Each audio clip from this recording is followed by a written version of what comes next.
One of my favorite noir themes are an average man put into a compromising position.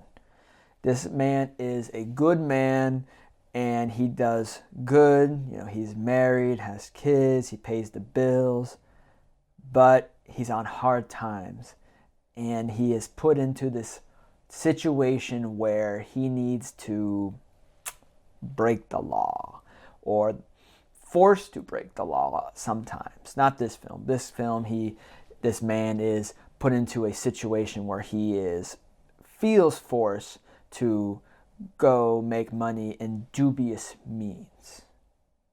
I love that stuff in noir. Don't get me wrong, I love the detective stuff, I love the criminal stuff, but I love when it's a normal man or woman in a complicated situation.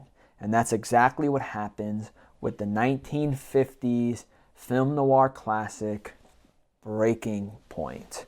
Now, Breaking Point is directed by Michael Curtiz, or Curtiz. I don't really know. But he is also most known for the film Casablanca. And Casablanca is one of the greatest films of all time. Definitely one of the greatest screenplays of all time. And Breaking Point is an adaptation of a Ernest Hemingway novel, The Haves and Have Not, which again was already adapted by Howard Hawks. So nowadays everyone talks about, oh, everything's a remake, everything's an adaptation. I don't really, harp too much on that because everything is an adaptation. A lot of things. Most film noirs are adapted from novels. Most of the greatest films of all time are adapted from novels. Look at the Godfather films. Or they're just reimagining of other films, like the Indiana Jones and the Matrix and The Conversation. Oh yeah, those are original films, but they are derivative from or inspired of other things. They're remix films. They're like, okay, The Conversation, Coppola was a big fan of Blow Up, right? So he took the film Blow Up and made The Conversation. Indiana Jones, that's film serials. Same thing with Star Wars. And The Matrix. The Matrix is every sci-fi concept post Star Wars. It's cyberpunk, it's Akira, it's Ghost in the Shell, it's Kung Fu, it's the that Bruce that Jet Li film, Fist of Fury. It's all that wrapped into one. And I'm not saying that's bad. I'm quite saying that's the opposite. I'm saying everything's always a remix. Something's always a remake or a readaptation. And that's what happened with Breaking Point. There was the 1978 Howard Hawks Humphrey Bogart film, which I have not seen, but I guess it wasn't close because Ernest Hemingway claims that this is the closest adaptation to any of his works. So there you go. Ernest Hemingway thinks it's good. So this is about a film about John Garfield, who is a ship captain, right? He has a fishing boat who people hire him to take them fishing. And money is not good. And he owes it everywhere. He has tabs everywhere, at the bar or at the dock.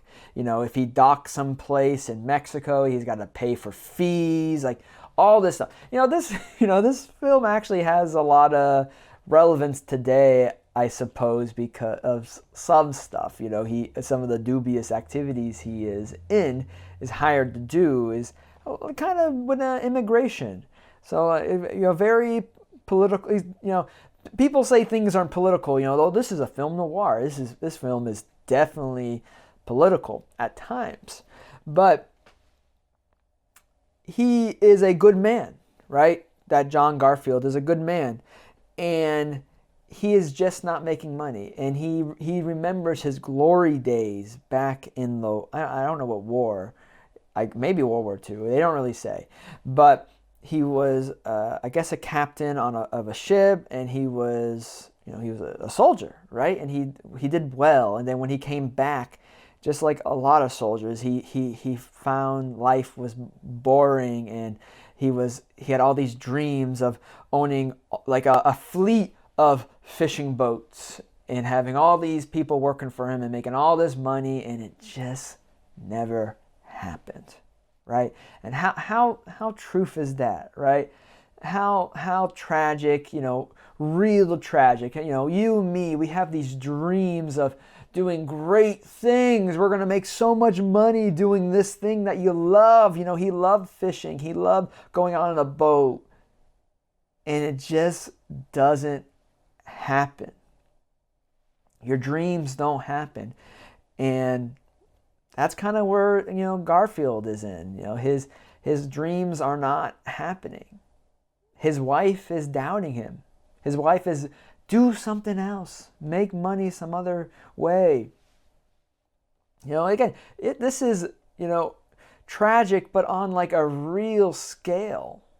A real scale tragedy. A tragedy that you and me can witness.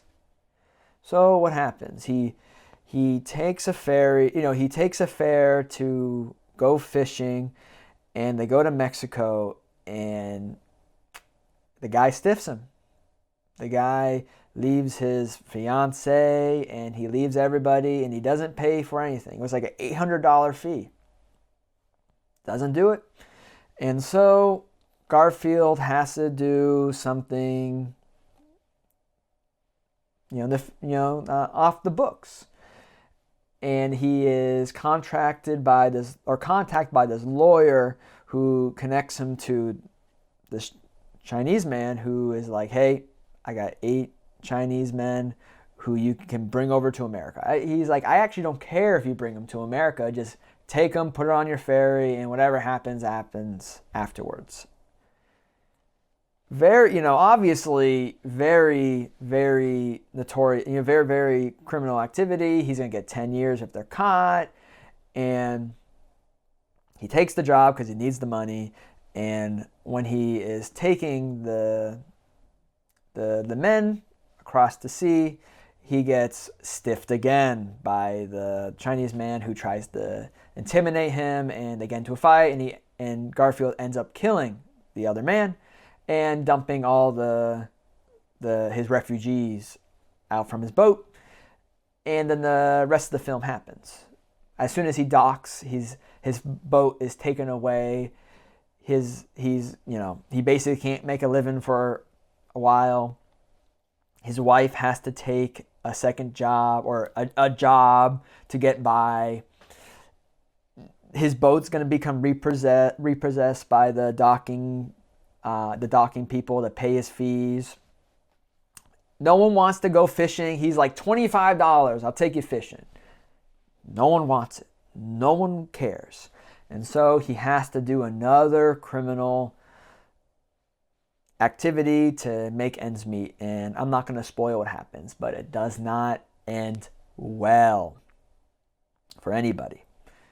And yeah, it's a pretty great film. Michael Curtiz knows how to shoot a picture. I forget who's the cinematographer, but they do this thing where most of the film is filmed, looking up, right? It's looking up, and it does something to the picture that makes it so beautiful, so poetic. It might have been just I would just to get it done. But it reminds me a lot of the ending of The Fabelman when David Lynch, rest in peace, your legend, is playing John Ford. And he's like, if the camera, horizon line's here high, it's interesting. If it's here, it's interesting. If anything is here, it's boring. So like the whole time I'm looking at the horizon line and it's like down here. So it's it does bring something to the picture. You see cranes, when it goes here and it comes in. Again, it's just a beautiful looking film with great acting. There is another character. He is kind of getting seduced by this femme fatale, and they play around with it, but it doesn't really happen. And his wife feels pretty intimidated by her, so she dyes her hair blonde. And it's a good play on the femme fatale, because there's not really there, right? It's, you think, oh, maybe he's doing all these other criminal activities, maybe he's gonna go full noir protagonist, and maybe he's gonna go for that femme fatale. And spoiler, it doesn't happen. It doesn't happen. Pretty interesting though. I would definitely recommend Breaking Point by Criterion. This is the cover right here. These are the special features. The inside comes with a little, literature, reading material. It folds out.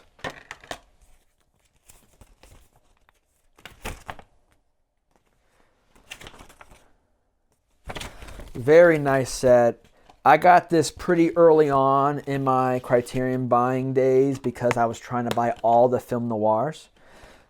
I don't think I have them all anymore, but I had most of them. I think the only one I was missing was Glinda. But this right here, awesome scene right there, right from the film. Beautiful film. I think I would give this film like a 4 out of 5 stars. It's just a wonderful film. Wonderful film noir. Film noirs are basically B pictures from back in the day, but we just look at them at a different lens now. Like, oh, they're tragedies. They're Greek tragedies. And again, this is pretty traumatic or tragic. It's a human story about human people in human situations. It's it's very human. Very realistic in that way, right? Definitely a few scenes I'm like, oh, I see Jaws there, right? He's definitely on the boat I definitely see Jaws a little. I'm pretty sure just by looking at it, Spielberg probably liked this film as well. But yeah, it's a human tale. And when you're watching noirs, this is what you're looking for, that human tragedy. That's what makes noirs noir, is that beautiful, tragic ending, or that poetic ending, right? When it's like it rips your heart out as a viewer. And I think Breaking Point definitely rips your heart out. So highly recommend Breaking Point. Thank you for watching. If you don't know already, my name is Jack, and I run this Minnelli Studio Entertainment. I do film reviews on boutique labels like Criterion, Arrow. I do collection updates, and I do some comic book stuff as well. And hopefully some anime stuff. I've been saying that for a while, but yeah, hopefully some anime stuff. I've been rewatching a lot of anime. I want to talk about it. But if you're interested in all that stuff, I would highly suggest you subscribe to get on this train. It's going places.